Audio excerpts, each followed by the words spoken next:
Homem pode ser feminista? Bom, quem sou eu para responder essa questão, né? Por isso que eu pesquisei alguns artigos e alguns livros que eu vou deixar aqui na descrição para trazer algumas reflexões acerca desse debate. Bora para a polêmica? A presença e a aliança dos homens nos movimentos feministas sempre estiveram presentes. Eu poderia aqui ficar por horas, fazer até outro vídeo para falar do pensamento feminista que os homens mesmo construíram.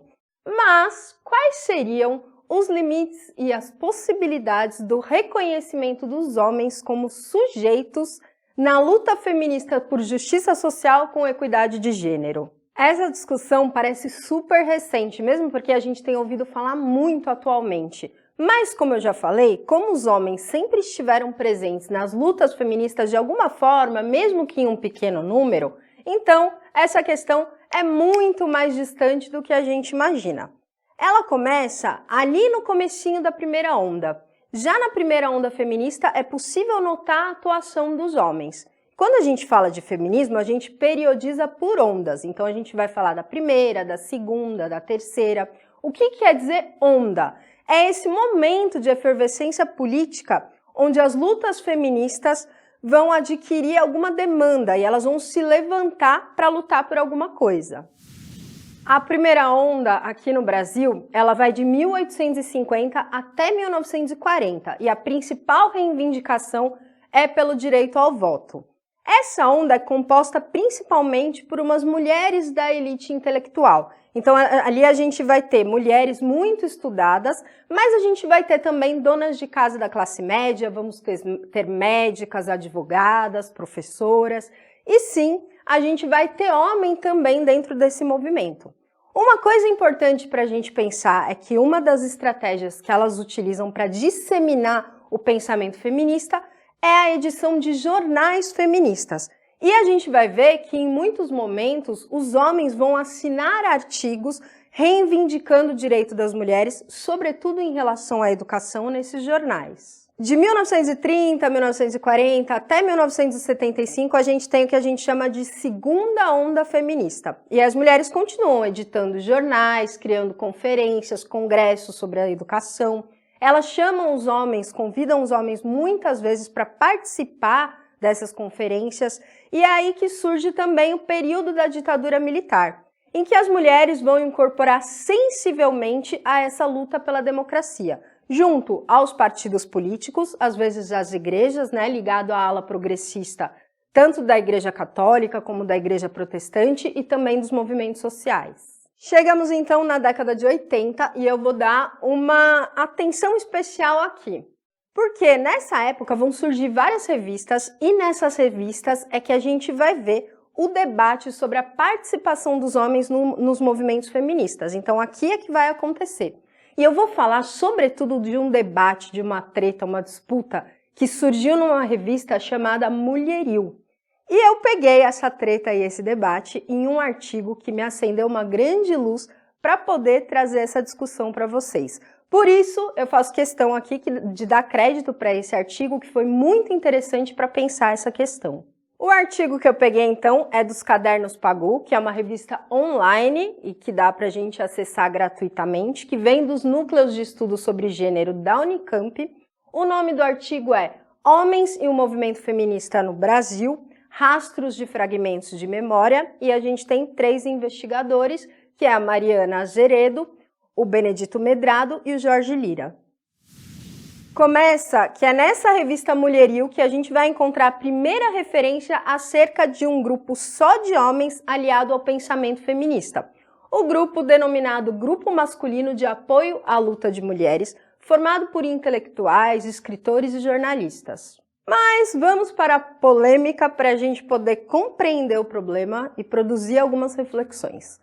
Tudo começou quando Aloysio Mercadante, então professor universitário, escreveu um artigo muito denso na revista que falava sobre o direito à paternidade conquistado pelos professores da PUC. Eis que o Mercadante ficou muito assustado porque ele percebeu muito a vibração das mulheres em relação a essa conquista e, em oposição a isso, um certo silêncio dos homens. A partir disso, ele percebe que o machismo não é só prejudicial para as mulheres, mas também prejudicial para os homens, porque ele percebe que os homens não estão nem aí para a licença paternidade e que, na realidade, o machismo está afetando a vida afetiva e emocional dos homens. É nesse ponto que ele convida os homens a transformar essa relação homem-mulher e chama os homens também para essa responsabilidade, compreendendo que a gente pode transformar essas relações, transformá-las, deixá-las mais criativas e que os homens também têm responsabilidade nisso. Aí, depois dessa publicação, vem um leitor chamado Lúcio Teles, que morava lá no Canadá e fazia parte de um grupo de homens em Toronto e coloca lenha na fogueira. Então, ele escreve uma carta ali na revista dizendo que o mercadante tem muita razão, que os homens também são afetados pelo patriarcado, mas é bom lembrar que as mulheres são as principais vítimas do patriarcado e como são elas que sofrem a opressão, somente elas é que podem liderar o movimento. Aí, dando continuidade para a treta, é publicado um outro artigo agora da educadora Maria Malta Campos, que fala que não, que as mulheres devem superar o separatismo com os homens. Então ela fala, tá, no começo a gente até entende que haja esse separatismo, que as mulheres não se sintam muito à vontade com a presença dos homens, mas agora o feminismo já está bem consolidado, é hora das mulheres abrirem um diálogo com os homens. É importante esse diálogo. Daí a disputa se encerra com uma escritora chamada Danda Prado, que ela diz o seguinte, que a participação dos homens no movimento feminista não depende das mulheres, ou seja, das mulheres deixarem ou não. Depende dos próprios homens, deles reconhecerem os privilégios que eles usufruem e eles tentem transformar esses privilégios. Ou seja, ela propõe mais ou menos aquilo que o leitor, o Lúcio, tinha dito, né? Ele participava de um grupo de homens, ele participava de um grupo masculino, e é mais ou menos isso que ela propõe, que os homens podem ajudar ao feminismo, colaborar com o feminismo, formando o grupo de homens para pensar a respeito dos seus privilégios. Essas discussões vão ser importantes para formar lá na década de 90 os grupos a respeito das masculinidades, ou seja, começa-se a perceber que o patriarcado também impacta de modo negativo a vida dos homens. No entanto, o movimento feminista já tem problema demais em relação às mulheres, que sim, são as principais vítimas do patriarcado. Mas passa-se a compreender que é importante que os homens se formem em grupos para pensar também as masculinidades, ou seja, de que maneira o patriarcado também afeta, impacta negativamente a sua vida. E aí muitos compreendem que esse é o papel do homem no feminismo, pensar a respeito das masculinidades e do quanto o patriarcado pode prejudicar e impactar a sua vida diretamente. Mas é nos grupos feministas que discutem as estratégias e as reivindicações voltadas para os direitos das mulheres. Os homens devem ou não participar? De uma maneira geral, quando se pensa na participação dos homens, geralmente é bem aceito. O que se discute mesmo é a liderança dos homens dentro desses movimentos feministas. Primeiramente, porque o que se quer combater é a estrutura patriarcal. Essa estrutura que posiciona os homens em um espaço de poder, de voz e de liderança. Se a gente quer combater justamente isso, a gente não pode repetir esse modelo e colocar os homens de novo nesse mesmo espaço, não é? É isso, mas a questão também é um pouquinho mais complexa. Algumas organizações resistem muito à presença dos homens e algumas dizem até que os homens sequer podem se declarar feminista, já que eles não possuem acesso a essas experiências de opressão gerada pelo patriarcalismo. Foi a partir daí que vai surgir alguns termos como, por exemplo, pró-feminismo ou homens aliados ao feminismo. Muitos homens se sentem mais confortáveis se designando assim, como pró-feminista ou aliado ao feminismo. Mesmo assim, ainda existem alguns homens que reivindicam-se como sujeitos feministas. Muitas e muitos compreendem que é normal que no início do processo de movimento feminista as mulheres não se sintam à vontade com a presença dos homens. Isso porque muitas que aderem ao movimento feminista são recém-saídas de relacionamentos abusivos. Só que é importante que a gente pense que definitivamente o problema não são os homens como seres individuais, e sim uma estrutura que é o patriarcado. por causa dessa estrutura é que existe a possibilidade de se formar relações de abuso de poder. E aqui se faz imprescindível o cuidado para a gente não cair num essencialismo materialista, ou seja, acreditar que porque o homem experimenta e usufrui dos privilégios, naturalmente ele vai se formar como um opressor. Ou ainda que as mulheres, por serem vítimas da opressão e experimentarem essa opressão pelo patriarcado, naturalmente serão feministas revolucionárias. Então a gente precisa entender que a consciência política ela não se forma de maneira automática. Então a gente precisa entender que essa questão é estrutural, ela foi estruturada a partir do nosso modo de produção, da nossa cultura, dos nossos símbolos, das nossas significações, que por meio de uma dicotomia homem e mulher naturalizam a dominação masculina, a heteronormatividade, a branquitude, etc. Assim, é normal que se formem, que a partir dessa sociedade se produza homens machistas e mulheres machistas também. Embora muitos homens podem possuir uma consciência política e ser contra o machismo, e muitas mulheres também podem produzir uma consciência política e ser contra o machismo. Nessa sociedade se produzem pessoas racistas, brancos racistas, negros racistas, mas também ela pode produzir pessoas conscientes, homens brancos que questionam o racismo, mulheres brancas que questionam o racismo, mulheres pretas que questionam o racismo, homens pretos que questionam o racismo, ou seja, as coisas não são essencialistas, não é porque a pessoa é homem que naturalmente ela é machista, ou que ela é mulher e naturalmente ela é oprimida e se torna automaticamente revolucionária.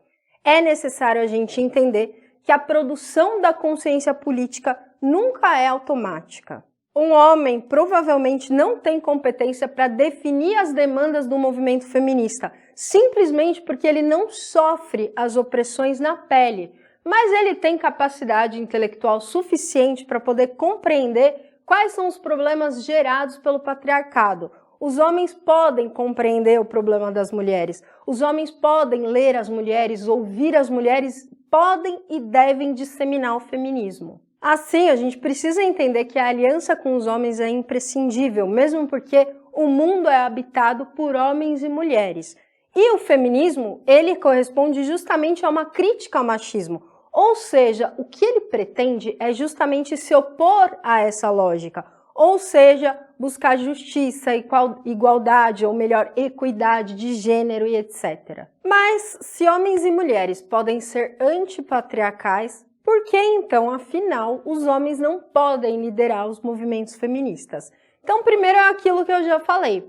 Os homens eles não têm competência para definir as demandas do movimento feminista simplesmente porque eles não sofrem na pele as opressões. Então, eles não conseguem saber o que é necessário e o que não é. O outro é um pouquinho mais complicado, um pouco mais complexo, mas imagina assim, a nossa lógica de mundo é patriarcal. O que isso quer dizer?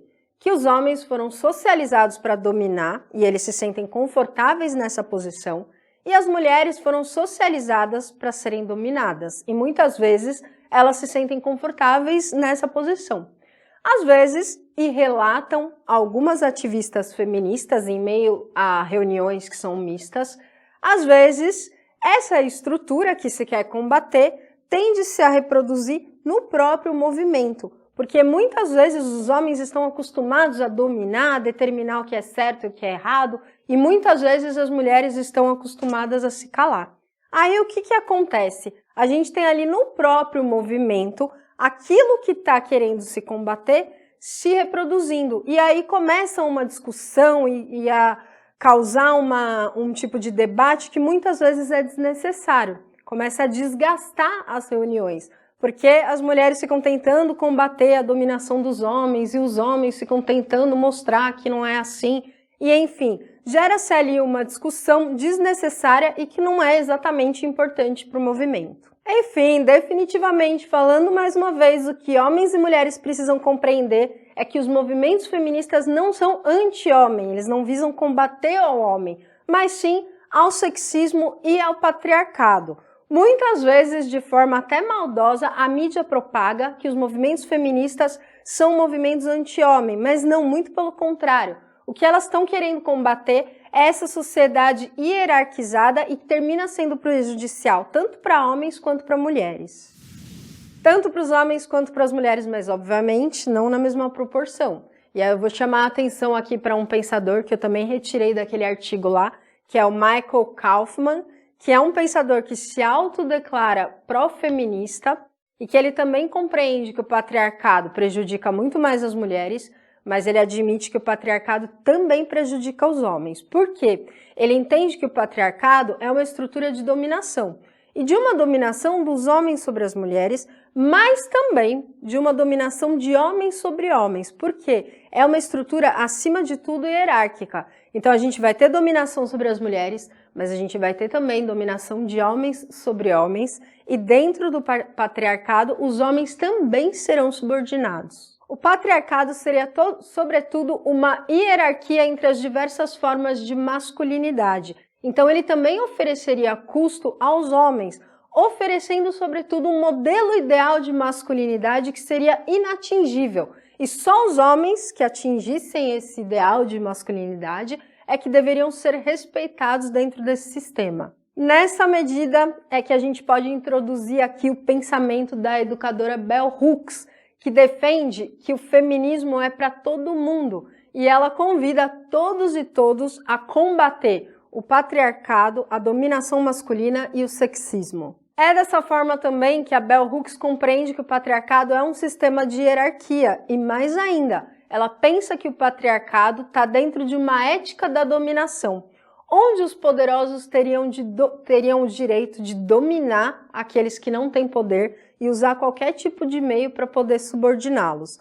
É contra essa ética da dominação que o pensamento feminista deve se voltar conforme a Bell Hooks. E aí é importante a gente perceber aqui que essa ética da dominação, ela é socializada tanto por homens quanto por mulheres. E se os homens exercem essa ética sobre as mulheres também estão dentro dessa ética. E muitas vezes elas usam isso contra as crianças, ou até mesmo contra as suas empregadas e contra os empregados. Então vejam bem, ela entende que o patriarcado está dentro de uma ética de dominação e o que a gente tem que combater é o patriarcado e esse tipo de ética. Ou seja, a Bell Hooks está convidando a gente para uma vida mais livre, mais igualitária. Assim, ela chama a atenção para o fato das mulheres também serem responsáveis pela manutenção e perpetuação do sexismo e do patriarcado. As mulheres também podem ser opressoras e também são responsáveis pela manutenção desse tipo de sociedade.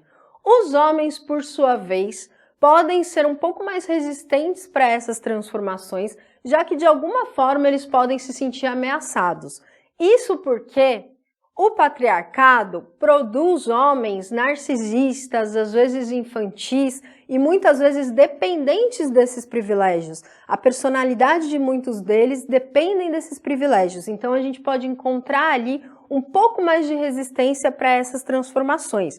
Mas presta atenção, homens e mulheres são responsáveis tanto pela manutenção do patriarcado, do sexismo e da dominação masculina e da ética de dominação, mas também homens e mulheres somos todos responsáveis para transformar esse tipo de sociedade. Assim que ela defende uma masculinidade feminista. É uma identidade masculina, mas uma identidade que busca a liberdade e não reproduz as opressões. E eu finalizo aqui com o convite da Bell Hooks, que convida todos nós, mulheres e homens, a aderirem ao pensamento feminista, que é um pensamento que busca amar a justiça e a liberdade e a nutrir e afirmar a vida, como diz a própria autora. Espero que vocês tenham entendido um pouquinho mais dessa reflexão. Claro que ela não termina por aqui, ela é muito maior do que isso, mas eu vou ficando por aqui. Muitíssimo obrigada, beijos e até o próximo vídeo.